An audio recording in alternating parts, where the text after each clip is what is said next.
Assalamualaikum warahmatullahi wabarakatuh. Waalaikumsalam. Bismillahirrahmanirrahim. Tabarakalladzi nazzala al-furqana ala 'abdihi liyakuna lil 'alamin nadhira. Allahumma shalli wa sallim ala sayyidina Muhammad wa ala alihi wa sahbihi ajmain. Amma ba'du. Yang sangat saya hormati Habib Hasan Toha Putra Al-Munawwar, Bapak Rektor, Bapak Direktur RSI, semua pengurus yayasan yang saya hormati, juga teman-teman baik yang putra maupun putri yang kami hormati. Niki ngaji bareng ya, terus ini bukan acara diskusi tapi acara nopo. Saya mau ngaji tentang ayat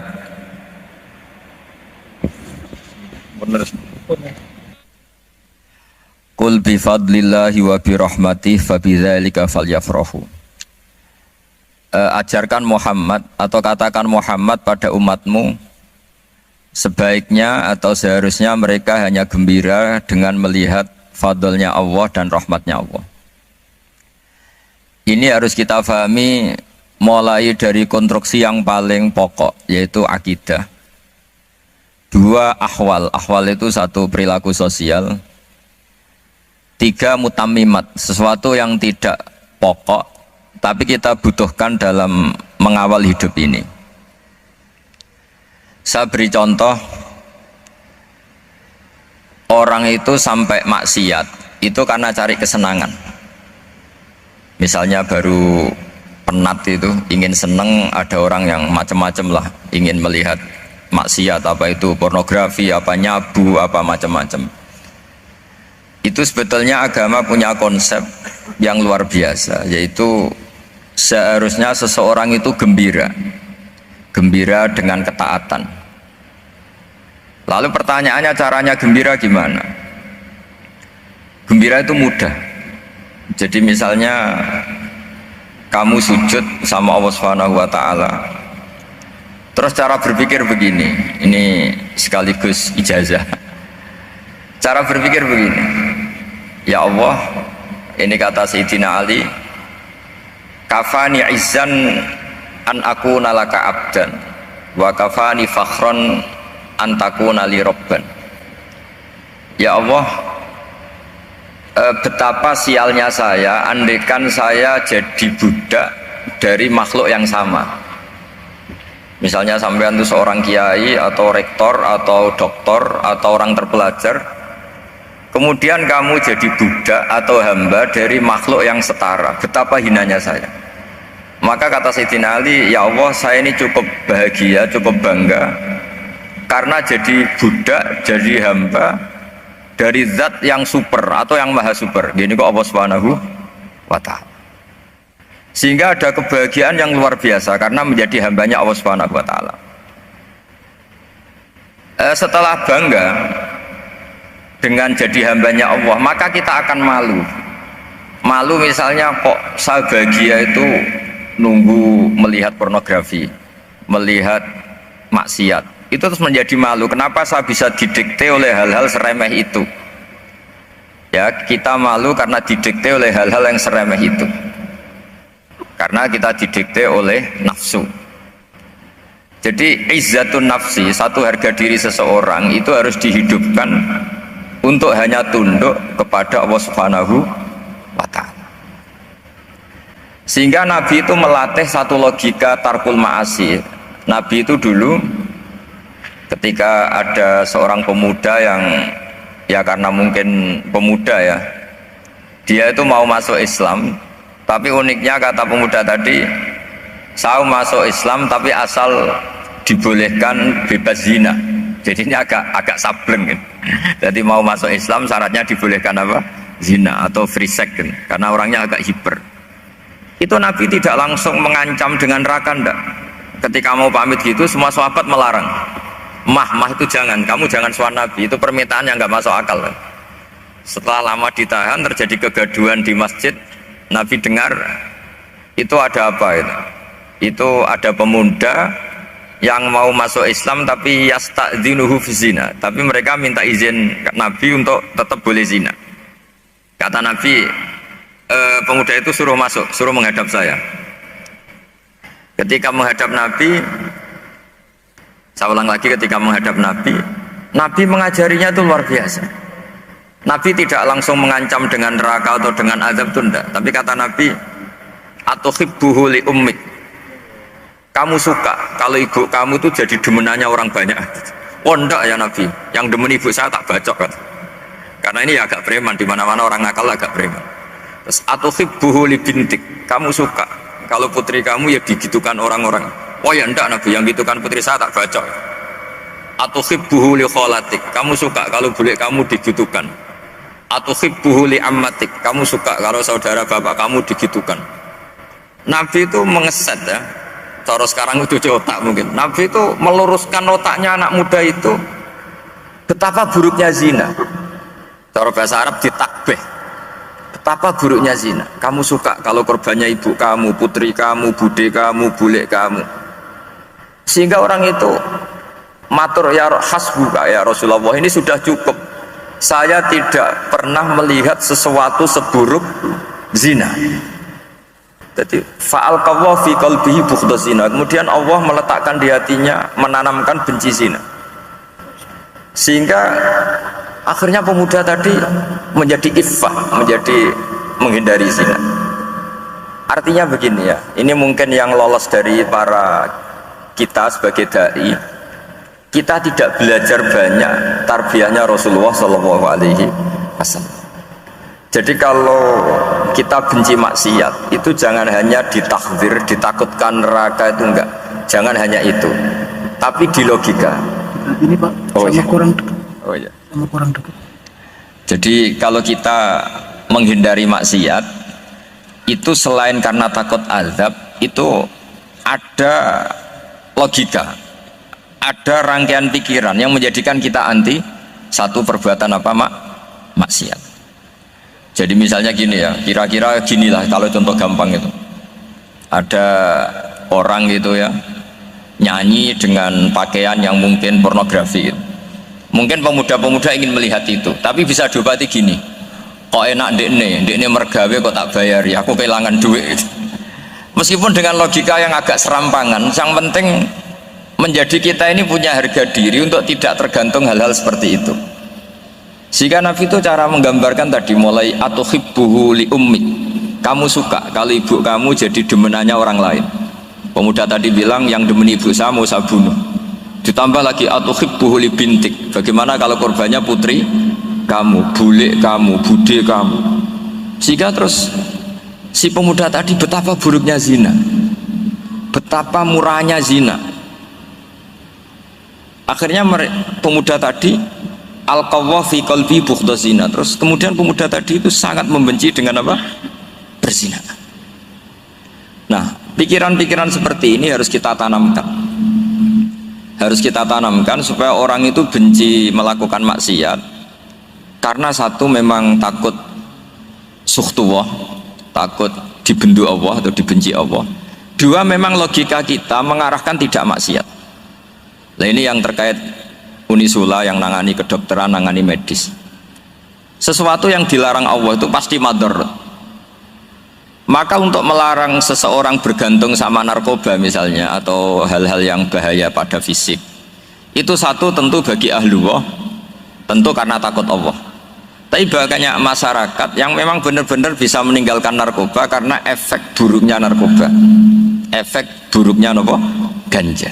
Itu kita tanamkan sedemikian rupa bahwa itu mengakibatkan sakau, mengakibatkan tidak sadarkan diri, mengakibatkan kebangkrutan ekonomi, macam-macam. Sehingga mereka benar-benar benci sama yang namanya narkoba. Jadi di antara manhajul Quran itu kalau mentakbih, memburuk-burukkan maksiat itu mesti dikritik, innahu kana fahisyah, innahu kana fahisyata wa maqta wa sa'a sabila, innahu kana fahisyata wa sa'a sabila, diulang beberapa kali.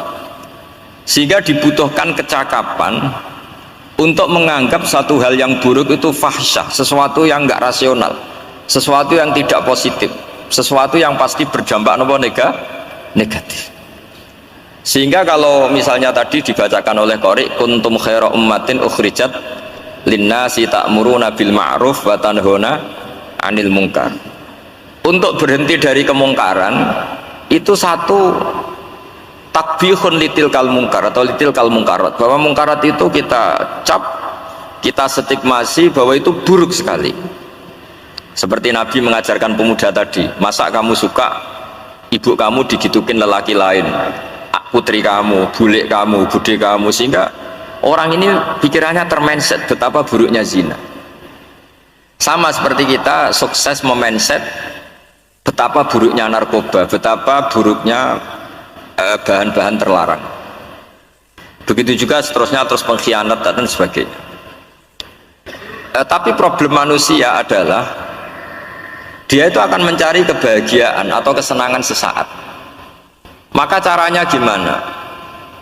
Keinginan senang lewat maksiat ini dilawan dengan nyaman dengan taat. Saya ulang lagi, nyaman dengan taat.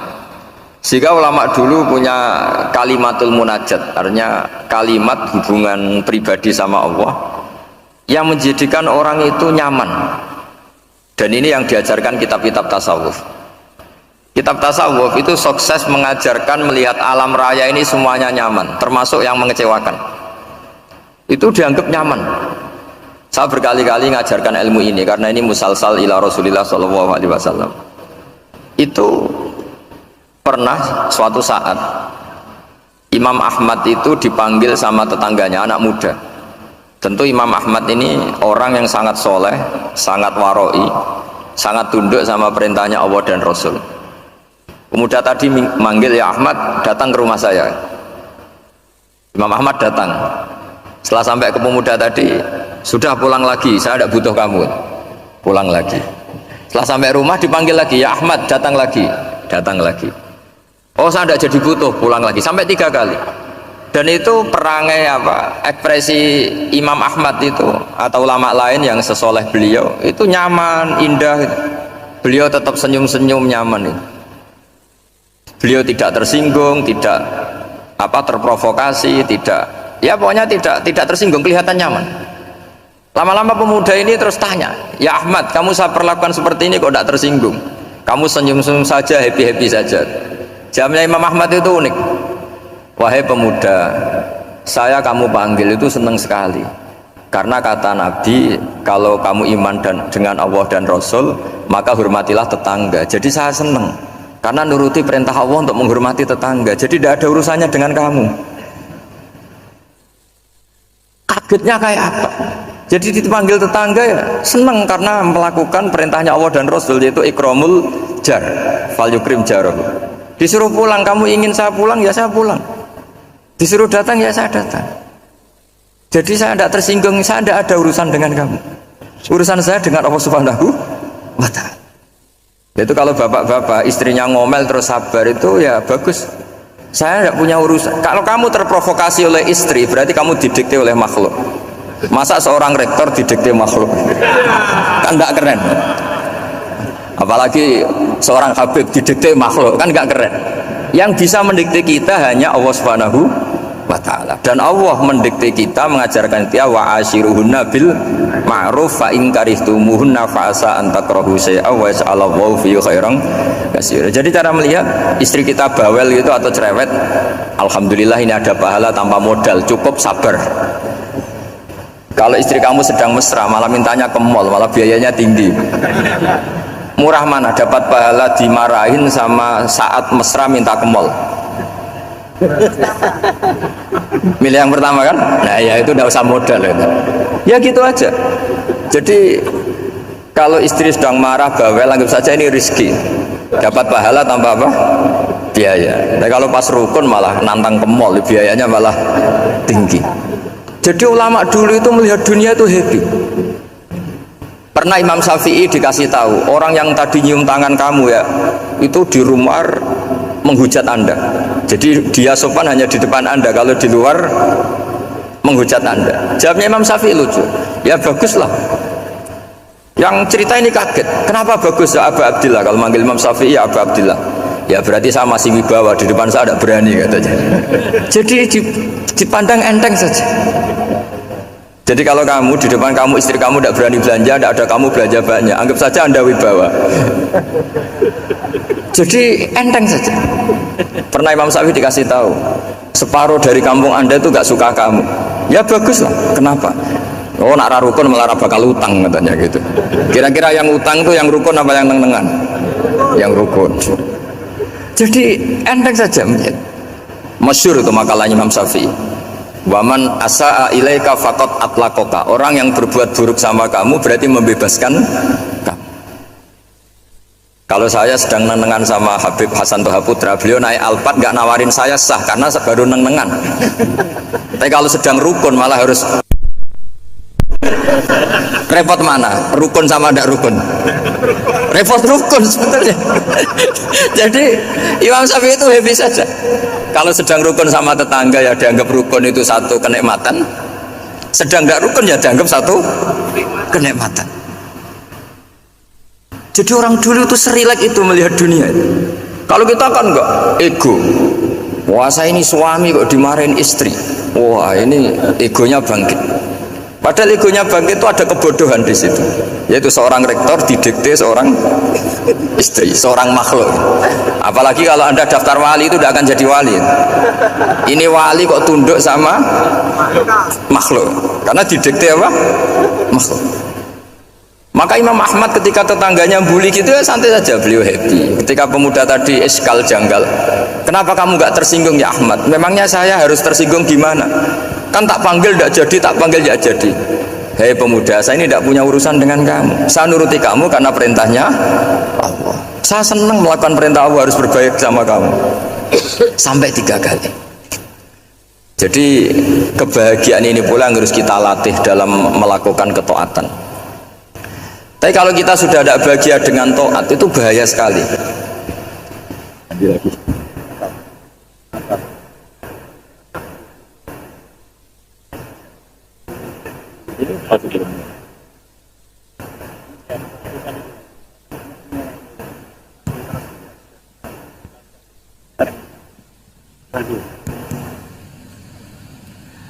Harus gini bang prosedurnya. Di DP makhluk itu. Sudah di DP panitia. Oh yang ini. Baik bagus ini tas. Anut saja.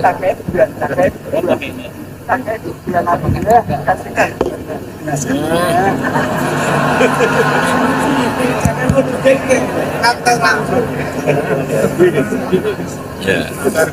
Sudah, ini sudah bisa. Oh, sudah, ini sudah benar. Untungnya kiainya latihan jadi wali, jadi gak tersinggung. Kalau ndak ini sudah masalah ini. Paling ndak kan baru ngajarkan gitu, masa ada bisa meraktekkan gitu. Jadi pura-pura soleh. Tapi memang obsesi saya terbesar atau cita-cita saya terbesar memang setiap ngaji saya ingin orang mukmin semuanya itu bahagia. Dengan bahagia itu mereka tidak neko-neko ingin mencari kebahagiaan lewat jalur apa maksiat. Sehingga dalam konstitusi ulama yang ditulis di kitab-kitab usul fikih, dan itu kitab yang saya kaji, selalu saya kaji, itu membela-bela sesuatu yang mubah itu sampai luar biasa. Karena melihat mubah itu, misalnya Anda tidur itu berstatus mubah, Anda bermain catur berstatus mubah, Anda rileks sama teman jagongan semalam dengan teman rektor atau dosen atau yayasan, itu melihatnya bukan mubah tapi tarkul maksiyah. Misalnya saya semalaman asik musamarah itu jagongan malam sama Habib Toha Al-Munawwar, itu Allah ngitungnya bukan wah ini jagongan ngalor ngidul tidak penting tuh, enggak. Malam itu bahak tidak ke dugem, tidak ke tempat maksiat. Sehingga ada ulama yang mengatakan mubah itu enggak ada. Saya ulang lagi, mubah itu tidak ada. Kan umumnya ulama bagikan wajib, ya kan, haram gitu. Terus diantaranya mubah, sunat, makruh. Ada ulama yang mengatakan mubah itu tidak ada. Kenapa logikanya begini? Isma min mubahin illa wa yatahaqqaqu bihi tarku haramimma. Karena tidak ada mubah yang Anda lakukan kecuali saat itu pasti ditinggalkannya sebuah keharaman. Misalnya Anda sedang jagungan sama istri di luar, di rumah, asik di rumah semalaman. Mungkin bahas hal-hal yang ringan. Mungkin melihat sinetron atau apa yang ringan. Tapi di situ terjadi Anda meninggalkan ke tempat-tempat maksiat. Sekarang ninggal maksiat itu wajib apa mubah? Wajib. Padahal Anda sedang melakukan mubah. Nah, itu dicatat oleh Allah itu tarkul haram, meninggalkan keharaman. Jika masyhur dalam cerita wali-wali itu, Abu Yazid yang seperti itu ibadahnya pernah tanya, ya Allah, lalu yang makomnya orang seperti saya siapa? Karena beliau semalaman ibadah terus. Sama Allah dijawab, ya yang tidur di pinggir kamu itu. Abu Yazid, loh kok bisa ya Allah? Dia kan tidur terus. Ya kan dia tidur berarti meninggalkan keharaman. Ngomong sing potongan tukang maksiat itu apik turu apik melek kira-kira gitu. Apik turu. Timbang sama nak melek pola wis turu ae kira-kira gitu. Jadi gak usah dipaksa tahajud, dipaksa qiyamul lail itu. Iya kalau qiyamul lail. Kalau dapat informasi, kesini ikut saya, terus katut kan repot. Jadi perlawanan terhadap maksiat itu sebetulnya gampang dalam Islam, karena tadi nggak ada sesuatu yang mubah kecuali saat dilakukan berakibat meninggalkan keharaman. Mudah sekali. Jika banyak orang jadi wali itu karena melakukan mubah. Itu ada orang jadi wali itu karena sering makan. Ya makan biasa itu. Karena ketika makan, ya Allah, betapa doifnya saya. Katanya saya presiden, katanya saya rektor, saya kiai. Ternyata kalau nggak makan tuh lemes. Apa hebatnya makhluk yang bergantung makhluk yang lain, yaitu makanan. Nah karena seperti itu terus dia al-laja'illallah, terus dia sungkeman dengan Allah. Betapa lemahnya saya. Sebab itu ketika Quran mengkritik dan dengan tanda kutip kemungkinan Tuhannya Isa bin Maryam, itu ngeritiknya sederhana. Quran itu mal masih ibnu Maryam illa rasul qad khalas min qablihi rusul wa ummuhu siddiqah kana yaqulanit ta'am. Isa itu tidak Tuhan, wong dia makan. Kamu kebayang nggak misalnya punya Tuhan, wah tadi Tuhan mampir ke rumah saya, dia lemes, setelah tak kasih makan sehat lagi gitu. Itu kan nggak kebayang gitu. Tapi Tuhan marung di rumah saya, lemes tak gratisin, kayaknya tidak punya uang gitu. Setelah makan, wah gairah lagi. Kebayang nggak punya Tuhan seperti itu. Sehingga Quran kalau gojlok sederhana, karena yakulanit tuah. Sehingga wali-wali itu kalau makan itu sadar lemahnya dirinya, betapa dirinya tergantung makanan. Sesuatu yang tergantung itu artinya tidak hebat, tidak Tuhan. Jadi untuk menjadi wali, untuk menjadi dapat ridhonya Allah itu sebenarnya sederhana. Termasuk ada cara jadi wali yang agak kacau, tapi ini ya benar, asal niatnya benar. Misalnya Unisula besar, ya kurang besar lagi. Kita sudah punya uang, kurang banyak uang lagi. Itu Nabi Ayub, itu kan seorang nabi. Pernah diuji Allah, ini ada di Sahih Bukhari. Nanti kamu tanya, hadisnya sahih enggak? Ini ada di Sahih Bukhari. Kadang orang kota itu aneh, enggak ahli hadis tapi tanya, sahih enggak? Padahal dekat dibodohi sahih, yang ngandel saja. Jadi kadang ya aneh. Enggak tahu kok tanya itu. Itu Nabi Ayub itu sudah kaya, pas itu sudah kaya, bukan cerita yang masih miskin, memang sudah kaya. Beliau di kamar dihinggapin satu belalang dari emas. Setelah belalang itu dikejar, ternyata yang jenis itu banyak, semuanya dari emas. Ngambil sana sini, ini yang kesak ini dipenuhin, saku ini dipenuhin, sampai banyak. Bersama Allah digojlok, kamu itu nabi saya, kenapa kamu mengumpulkan harta sebanyak itu? Kamu itu nabi saya kok rakus? Jawabannya Nabi Ayub unik. Ya Allah, siapa yang bisa kenyang dari rahmatmu? Ya, jadi kalau kamu punya uang 1 miliar, kok ingin 1 miliar 100, ingin 1 miliar 200, itu cara ngitung bukan uang. Ya Allah, siapa yang bisa kenyang dari rahmatmu? Karena rahmat Allah tidak terbatas. Sudah Gusti, tenang saja, meskipun saya gini, rahmat Anda tidak akan habis. Sehingga waroi ada ilmunya, tomak juga ada ilmunya, termasuk ragus itu juga ada ilmunya. Misalnya begini, ini contoh rakus yang ada ilmunya begini. Ini saya beri contoh. Mungkin yang boleh niru orang-orang soleh, kalau nggak soleh jangan. Imam Syafi'i ini cerita nyata. Imam Syafi'i itu dulu ketika ngaji masih muda itu nggak suka sama guru yang kaya. Kebetulan dia punya guru miskin terus. Namanya Sufyan As-Tsauri, itu miskinnya masya Allah. Sufyan bin Uyainah juga miskin. Jadi dia miskin punya guru miskin terus. Sehingga idolanya ya sama guru-guru yang miskin. Suatu saat guru-guru ini menyarankan dia ngaji Imam Malik. Imam Malik tuh kaya raya. Itu babutnya Imam Malik kalau diinjek itu mata kakinya tidak kelihatan saking halusnya. Kalah Indonesia lah kalah. Itu Imam Malik tuh gaya. Kalau ngaji di kursi tinggi terus pakai bukhur itu, pakai dupa Arab yang mahal itu. Pokoknya mewah kali Imam Malik. Terus dia mulai ini kiai kok kaya. Kemudian setelah beliau alim tanya, saya harus ngaji siapa setelah ilmu jenengan habis kira-kira gitu. Kata Imam Malik, sudah kamu tidak usah perlu ngaji saya, kamu sudah alim alama. Terus Imam Malik datang ke Baki. Zaman itu Baki itu semacam kayak rentalan ya, semacam Grab lah kalau dulu. Mana kafilah yang mau ke Irak? Ya sudah terus, oh kita mau ke Irak. Ini antar ke Muhammad bin Hasan As-Syaibani. Itu dibiayai sama Imam Malik. Grabnya ya dibayarin, itu kafilahnya itu ya dibayarin. Imam Syafi'i disangoni surrotan min dhahabin. Jadi satu kepes uang dikasihkan. Itu pernah tak hitung semurah-murahnya itu sekitar 60 juta. Imam Syafi'i mulai mikir, kiai yang saya kritik lomo, sing kiai miskin tak puji, gak pernah ngamal kan, tentu orang miskin kan. Setelah datang ke Muhammad bin Hasan As-Syaibani, beliau itu pakar usul fikih, muridnya Abu Hanifah. Beliau al-usuli, pakar usul fikih. Itu Muhammad bin Hasan As-Syaibani itu kalau ngitung emas, itu di ruang tamu.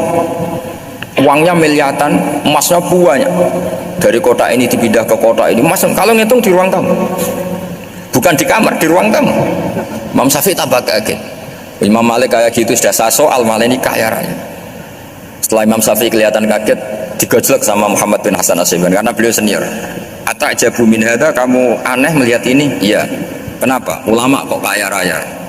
Terus kata Muhammad bin Hasan, ya sudah, uang ini tak kasihkan orang-orang fasik, ganti gue demenan, gue nyabu, gue macam-macam. Oh jangan, nanti dipakai maksiat. Pun jenengan mau sing suka. Semenjak itu Imam Syafi'i rubah mindset. Jadi kalau kampus ini ingin akreditasi A, ingin mulia, ingin apa, kamu ridho kalau yang punya prestasi seperti itu adalah orang-orang fasik. Ridho enggak? Enggak kan? Maka didoakan ini. Nah, itu namanya berpikir secara usuli. Kamu jangan hanya nuruti karena berpikir waroi terus kamu benci kekayaan, benci pangkat, benci apa, tidak bisa seperti itu.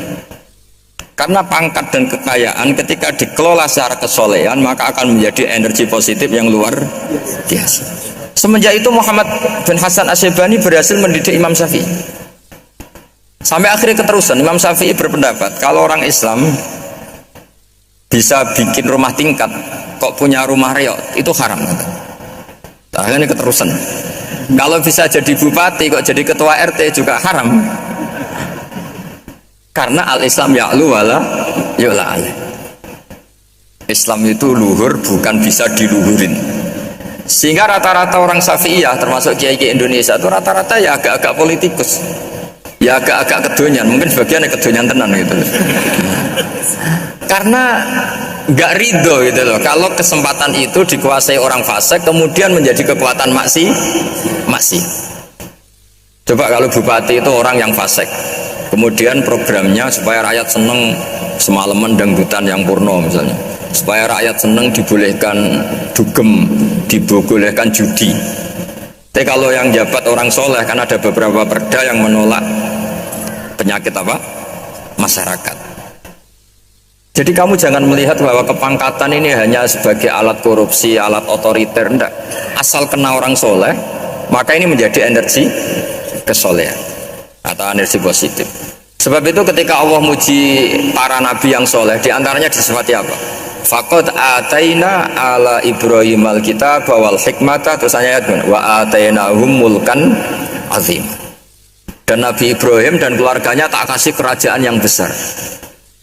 Nah sekarang masih banyak orang yang cara pandang ngapain bikin Unisula yang megah, ngapain berambisi punya akreditasi A dan sebagainya. Menyoal seperti itu salah secara usul fikih. Karena secara usul fikih kesempatan yang baik tentu harus diperjuangkan oleh orang-orang yang soleh. Karena ini supaya jadi otoritas yang positif. Itu dulu ada latihannya.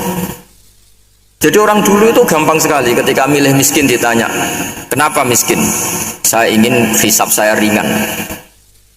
Tapi ketika mereka kaya, yang soleh, supaya harta ini tidak dipakai orang yang nanti dipakai maksiat. Kita misalnya orang soleh kok mau pangkat, karena kita ada ridho, kepangkatan itu dipegang orang maksiat, kemudian menjadi energi maksiat. Begitu juga seterusnya. Maka ulama dulu itu rileks. Sampai Syekh Nawawi Al-Bantani itu nanti bisa dicek di tafsir Qul hal yastawil ladzina ya'lamuna wal ladzina la ya'lamun. Beliau muji-muji ulama. Kemudian ada seorang yang agak hasud mungkin tanya begini, hebatnya ulama itu begini-begini. Terus ditanya, tapi kenapa kita sering melihat ulama ngantri proposal di rumahnya bupati kan? Sementara bupati nggak pernah datang ke ulama ngaji ihya. Jawabannya Imam Syekh Nawawi itu unik. Ya karena ulama itu tahu gunanya uang, sehingga nyari uang untuk pondok, untuk masjid. Sementara bupatinya tidak tahu gunanya ilmu, maka tidak pernah ngaji. Jadi ya ringan saja. Jadi ya sudah seperti itu. Jadi kalau ada ulama kedonyan, anggap saja karena tahu gunanya uang. Jadi kenapa ulama ngantri di kabupaten, bukan bupati ngantri di ulama? Jawabannya karena ulama tahu gunanya uang, sementara bupatinya nggak tahu gunanya ilmu. Ya kira-kira gitulah. Ada ustadz tidak ganteng, kesensem rondo cantik, karena tahu gunanya ustadz itu. Artinya tahu gunanya kalau saya nikah nanti punya anak jadi gus, kan dia kiai gitu. Tapi rondonya raro gunanya dia karena miskin gitu. Jadi ulama dulu itu rileks, menafsirkan apa saja itu rileks, termasuk saat terpojok itu rileks. Karena semuanya dianalisis pakai ilmu. Sehingga ciri utama wali itu apa? Ala inna awliya Allahi la khaufun alaihim walahum yahzanun. Enggak ada rasa takut, enggak ada rasa gampang. Karena melihat sesuatu itu gampang saja. Saya ulang lagi, melihat sesuatu itu gampang saja, ringan. Saya beri contoh ya betapa pentingnya mindset ya, cara berpikir. Orang itu menjadi kikir itu karena nganggap hidup itu lama dan uang itu penting. Kalau zaman Nabi itu sederhana kalau melihat hidup.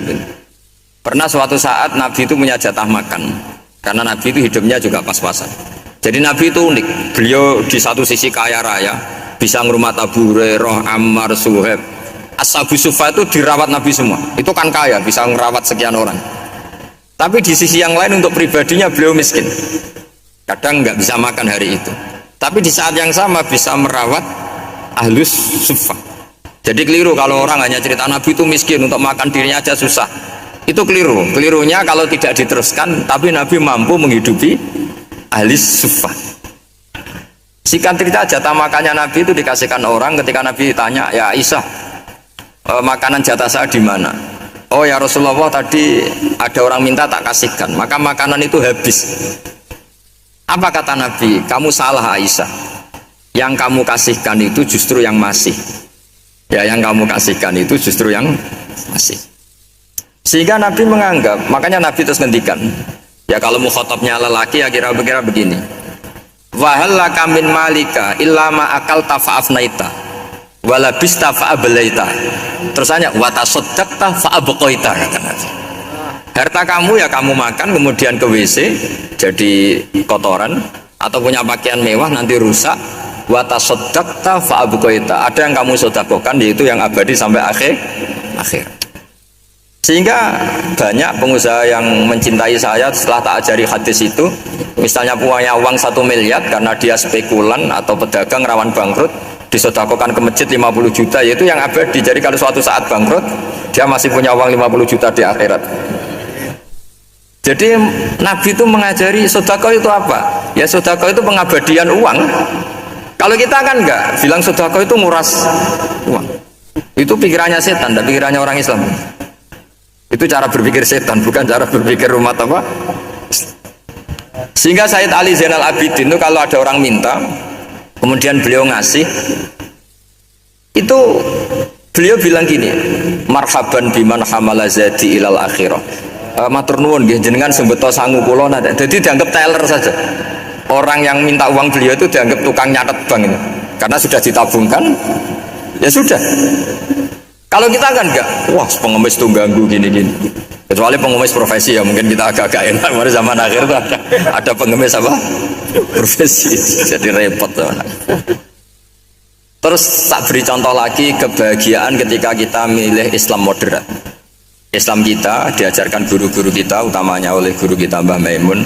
Saya juga sering ketemu beberapa ulama dunia, termasuk Habib Umar. Saya juga ikut sowan ke sini pas beliau sama Habib ini Hasan Toha Putra di sini sama orang-orang moderat. Itu cara berpikir juga luar biasa indah. Beliau pernah cerita ya, beberapa ulama lah, banyak yang cerita itu. Saya pernah diceritani seorang alim ketika ada orang ekstremis itu mau ngebom di tempat maksiat. Kebetulan yang maksiat itu kebanyakan ya orang Islam karena di negara yang mayoritas Islam. Ditanya sama Syekh Sa'rawi itu. Syekh Sa'rawi itu mufassir top di mana? Mesir. Ini mau tak habisin karena mereka orang Islam kok maksiat terus. Terus ditanya sama Imam Sa'rawi, laumatu ala khini ma'asihim aina masiruhum. Kalau mereka mati dalam keadaan maksiat, mereka kemana? Ya ilanar, mereka pasti masuk neraka. Terus ditanya sama Imam Sa'rawi, wahal masiruhum ilanar muradun nabi amlah. Punya umat maksiat kemudian mati masuk neraka, itu yang diinginkan Nabi apa enggak? Ya tidak aja. Ya sudah, tidak usah dibom, ditunggu tobatnya kata. Karena kalau mati dalam keadaan itu ke neraka dan itu tidak yang diinginkan Rasulullah Shallallahu Alaihi Wasallam. Terus ekstremis ini menjadi tobat, tidak berpikir ekstremis pas. Jadi orang itu harus berpikir mindset yang baik. Meskipun kadang berpikir baik itu ya agak-agak kacau. Ada seorang wali Majdub itu kalau berdoa agak kacau, tapi nggak bisa dibantah. Masyhur itu doa itu. Ini sekaligus ijazah, tapi kalau sebelum wali nggak boleh. Itu datang ke makamnya Rasulullah SAW. Terus doanya itu begini, ya Allah sekarang terserah engkau. Ya Allah sekarang terserah engkau. Jika saya kamu jadikan orang soleh, jika saya engkau jadikan orang soleh, maka surra habibuk, maka kekasihmu ini senang. Yang susah musuhmu yaitu setan. Tapi kalau engkau menjadikan saya orang fasik, maka yang susah kekasihmu, yang senang musuhmu. Jangan punya dua pilihan itu. Oh itu kan doa tapi kayak teror itu. Ya jadi berdoa di Raudhah. Oh itu mesti mandi itu karena agak-agak maksa Tuhan itu. Ya Allah, engkau punya dua pilihan. Jika saya jadi orang soleh, maka kekasihmu ini senang, musuhmu yang susah yaitu setan.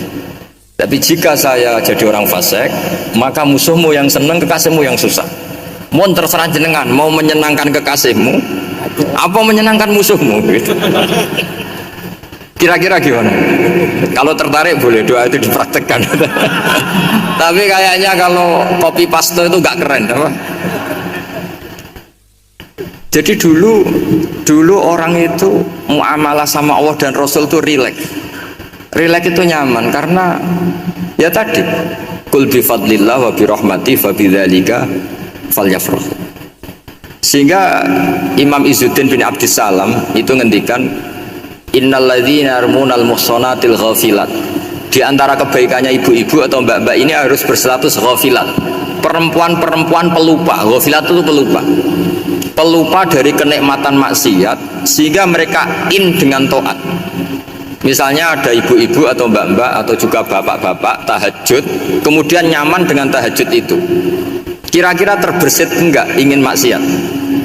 Enggak kan, karena sudah nyaman dengan tahajud, dengan taat. Maka dibutuhkan kenyamanan dalam beribadah. Sebab itu ala bizikrillahi tatmainnul qulub. Makanya saya termasuk kiai yang setiap ngaji itu happy, seneng. Karena ini untuk kampanye, seneng dengan ngaji, dengan taat itu sudah luar biasa. Kayak apa kalau mereka senengnya kalau nunggu melakukan maksiat. Jadi termasuk bentuk perlawanan kita terhadap maksiat adalah usahakan kamu tuh bahagia, senang dengan taat. Istiqnas billah, mu'anasah billah, farah billah, itmi'nan tumaknina billah. Sehingga ini mencukupkan kita tidak berkebutuhan maksiat. Meskipun kita ya manusia, pasti suatu saat atau sudah pernah maksiat. Serasa diceritakan lah, itu mesti gitu. Lah orang-orang dulu itu orang yang sukses mengelola bahagia ma Allah wa billah walillah. Sehingga wali-wali dulu itu jadi wali itu tidak mesti karena ibadahnya banyak, itu enggak. Mereka orang yang ibadahnya itu biasa sekali. Ulama-ulama dulu ibadahnya biasa sekali.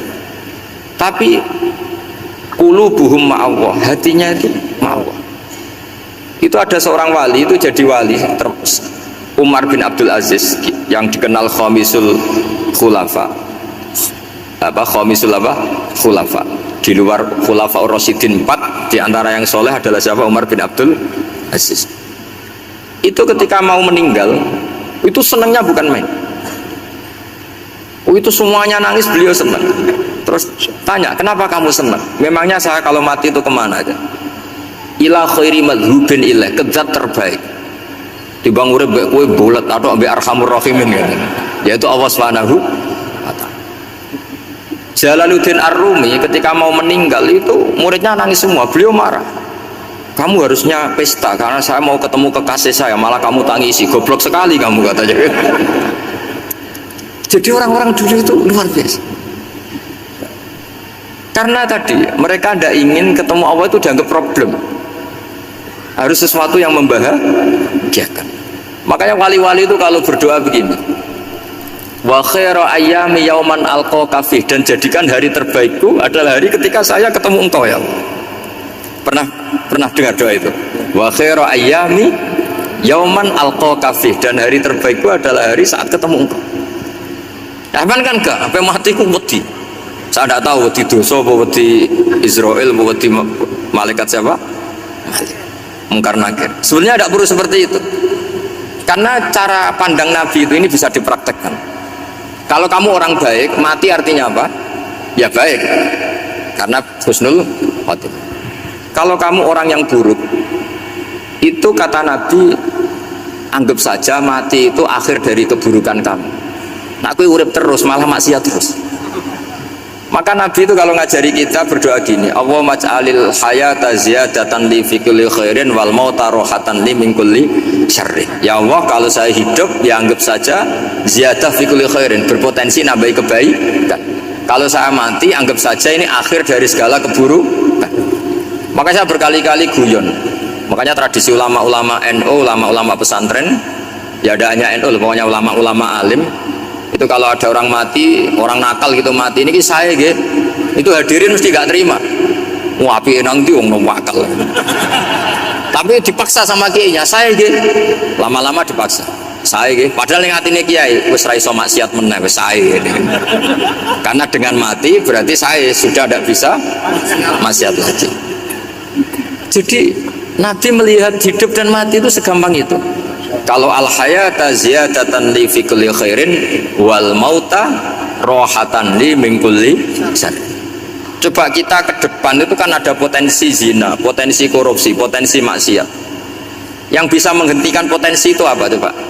Mati ya, udah pinter ya. Sudah maju berarti. Berani mati.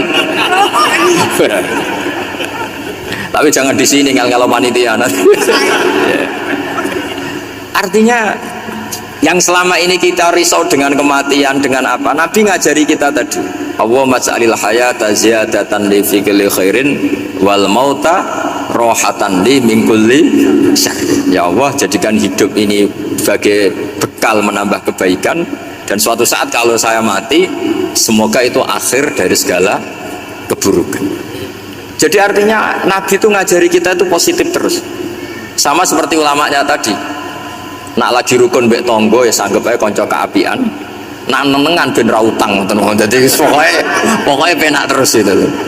Nak bojo lagi ngamuk alhamdulillah gak ngajak blonjo. Nak pas rukun ya alhamdulillah kok lagi rukun. Jadi gampang semua. Makanya ada seorang alim itu ngendikan begini, ada yang tanya. Saya tuh dulu ketika kaya, teman saya sering main ke saya. Setelah saya miskin gak ada teman-teman yang ke saya. Dikira si Habib ini kebetulan orangnya Habib itu mendukung keluhan dia, ternyata enggak. Si orang alim itu bilang gini, malah bagus toh gitu. Kowe wis melarat buruhe wong. Ya sudah kamu miskin, buruhnya orang lain. Misalnya tukang manol di pasar atau tukang becak. Kemudian teman-teman kamu datang, malah kamu malu tuh jadi tontonan. Bagus kalau mereka lupa pas kamu miskin tidak ada yang lihat katanya. Jadi apa ya, dianggap enteng saja itu. Akhirnya orang ini nggak jadi ngeluh. Selama ini kan kita ngeluh ya, ketika miskin teman-teman nggak datang. Coba kalau mereka datang pas kamu buruh bikin foto di orang lain, mantan bos buruh, malu nggak? Milih datang apa enggak? Enggak lah, sudah bener itu. Jadi ulama dulu itu makanya sering baca biar tahu solusi hidup. Jadi ulama dulu tuh gampang sekali melihat kehidupan itu, gampang sekali, indah, gampang. Sekarang tuh enggak. Orang itu cara berpikir nuruti nafsu, nah itu yang bahaya. Makanya Quran kritik ara'aita man ittakhadha ilahahu hawa. Orang yang cara berpikir itu nuruti hawa nafsu. Kalau zaman Nabi, zaman sahabat, zaman ulama itu enggak seperti itu. Sehingga cara berpikir itu mudah. Makanya kata Nabi, absyiru ya ma'sarul muslimin, kata. Kamu harus senang ya ma'sarul muslimin. Allah sekarang buka pintu langit yang sebelumnya enggak pernah dibuka. Dan Allah yubahi bikum malaikatah, dan Allah membanggakan kamu kepada para malaikatnya. Kenapa? Umatnya Muhammad, umatnya Rasulullah Muhammad SAW itu kalau sampean kepengen mati setiap saat itu baik, itu resepnya gampang kata Nabi. Addu faridotan wantadzoru ukhra. Jadi Allah memberitahu, ya Muhammad, umatmu ini luar biasa. Jadi misalnya tadi kita sholat subuh, ditanya, bahak kamu sekarang ngapain? Nunggu sholat duhur ya. Setelah sholat duhur ditanya lagi, nunggu apa? Asar. Sehingga faman kana hijratuhu ila Allah wa rasulih fa hijratuhu ila Allahi. Jadi kalau ya sudah ini tak ijazahkan, kalau setelah sholat subuh nunggu apa? Duhur. Setelah duhur nunggu. Sehingga ketika kita mati itu statusnya penunggu sholat. Tapi kamu kan enggak miskin, kenapa? Penunggu kaya. Nah, itu enggak masuk surga itu. Penunggu kemapanan. Berarti kan menunggu sesuatu yang seleranya nafsu. Beda kalau penunggu sholat, berarti kamu di dunia menunggu ritual ibadah. Maka diantara ijazahnya Nabi apa? Addu faridotan wantazuru ukhra, melakukan satu fardu, kemudian kita menunggu tugas berikutnya. Jadi niati saja setelah subuh nunggu apa? Duhur. Setelah duhur, meskipun kita di perapatan, apa? Nunggu asar. Tapi ya asar betul, jangan nunggu tok pas asar enggak. Jadi sebetulnya umat ini gampang sekali. Jadi di antara kebanggaan Allah, yubahi itu Allah bangga dengan malaikatnya adalah umat ini adalah addu faridotan wantazuru ukhra, melakukan satu fardu kemudian menunggu fardu yang lain. Dari mengkhidmati kampus, ingin mengkhidmati masyarakat, dari satu masyarakat lokal Semarang menjadi sampai sekarang sampai Banjarmasin, Unisula mau bikin kampus di sana terus gitu, dari satu tugas ke tugas yang lain. Makanya Islam diajarkan setelah satu tugas selesai, faida faruh tafan. Jadi sehingga hidup kita itu dinamis, dari satu kebaikan menunggu kebaikan lain, dari satu kebaikan menunggu, sehingga hidup kita ngapain? Nunggu satu kebaikan. Ini sudah masuk faman kanat hijratuhu ila Allah wa rasulih fa hijratuhu ila Allahi wa rasulih. Sehingga bayangkan kalau kita direkam Allah, Gusti kula ampun mati nak dereng sugih, wis melarat puluhan tahun, sakit, nunggu sesuatu sing sifatnya nafsu, kepengin sugih. Sugih tok aja cukup. Tahu burono wong sing tahu ngenyek ndekne lho, itu kan urung-urung wis dendam. Saya belum mau mati sebelum kaya dan buruhkan orang yang pernah melecehkan saya. Wis ngono akhirnya mati urung sugih. Berarti wis fakir matine hasud. Mau itu ngenes dunia akhirat kan kira-kira seperti itu. Kamu santai aja kalau fakir berarti meringankan hisab karena ada banyak harta. Yang mau dihisab papanya enggak punya apa-apa. Jadi saya mohon sekali ya, Islam itu mengawal kebahagiaan.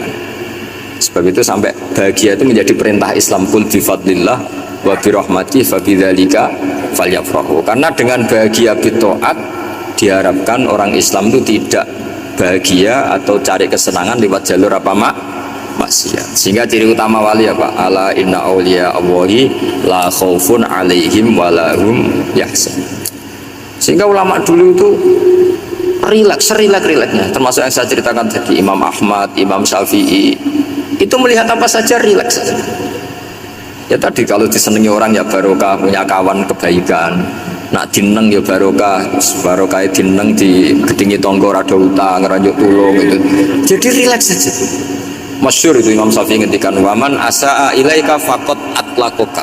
Orang yang berbuat buruk sama kamu hakikatnya adalah membebaskan kamu. Atlaqo itu apa? Membebaskan. Enak gak jadi hidup gitu? Kalau kamu kan enggak, kok gedeng aku salahku apa? Malah kamu ujub tuh, orang kok gak tahu salahnya. Kamu jadi suami, istrinya ngomel, kurang apa saya sebagai suami? Ya kurang banyak, enggak ganteng, enggak kaya, enggak ini. Malah kalau diterangkan malah parah toh. Ya sudah rileks saja, kalau dia ngomel ya tadi, alhamdulillah dapat pahala tambah apa? Biaya. Terus ngomel kan butuh energi, paling yang tidak kuat 3 jam. Nanti juga berhenti apa? Sendiri. Terus ambil nilai positifnya, misalnya ngomel sama suaminya, bagus lah. Kalau ngomel sama tetangga malah kayak apa gitu aja. Jadi ulama dulu itu gampang sekali melihat hidup. Rasulullah ya gitu, melihat hidup tuh gampang saja. Ketika tanya, ya Aisyah apa ada sarapan? Tidak ada ya Rasulullah, ya sudah saya tak puasa. Jadi enteng saja. Kadang-kadang beliau ingin puasa, ya puasa sunat, ada sarapan nggak jadi puasa. Rileks. Nabi itu rileks. Kalau ngajari kebaikan juga rileks. Nah sekarang itu banyak orang yang karena mungkin kurang baca, Islam itu kayak menjadi aturan yang bengis, yang repot, yang mengekang. Itu tidak seperti itu. Yuridu wa bikumul yusra wala yuridu bikumul usra. Allah menghendaki agama ini mudah. Sehingga ada sahabat di Imami Mu'ad itu baca Baqarah. Sahabat ini pekerja petani, mufarokoh ditinggal. Ketika Mu'ad lapor, ya Rasulullah ini ada orang munafik, tengah-tengah sholat mufarokoh saya ditinggal. Yang disalahin itu tidak yang ninggal tapi Mu'ad. Afattanun anta ya Mu'ad, kami itu tukang fitnah. Masa ngimami petani pakai surat Baqarah? Jadi yang disalahkan ini imamnya. Kalau kamu jadi imam, sholatnya ya yang cepat. Makanya terus banyak orang kecepatan karena tadi. Jadi Nabi itu enteng sekali. Jadi apa ya? Nabi itu beda dengan yang kita bayangkan, beda. Nabi pernah ngaji di masjid, kemudian ada tetangga lewat pakai cangkul ke kebun. Semua sahabat gerutu. Ini orang tidak benar. Ada Nabi ngaji ditinggal saja ke kebun, tidak ikut ngaji. Jawabannya Nabi tidak. Itu bagus, itu ikut sunnah saya. Kenapa ya Rasulullah? Dia kerjanya nyari halal, dan untuk menghidupi keluarganya itu juga ajaran saya. Sehingga yang ngaji ya ajarannya Nabi, yang nggak ngaji karena kerja mencukupi keluarga juga ajarannya Nabi. Segampang itu. Kalau kayaknya kamu kan, wes gak roh akhlak kan gitu. Nabi rileks saja nggak gini. Sampai bisa lihat itu di bab Fadhailul Kasbi. Makanya ini penting sekali supaya orang itu berpikir Islam atau mendakwahkan Islam itu berdasar sanad ya yang muttasil yang pernah dilakukan Rasulullah SAW. Semoga barokah. Assalamualaikum warahmatullahi wabarakatuh. Waalaikumsalam warahmatullahi wabarakatuh.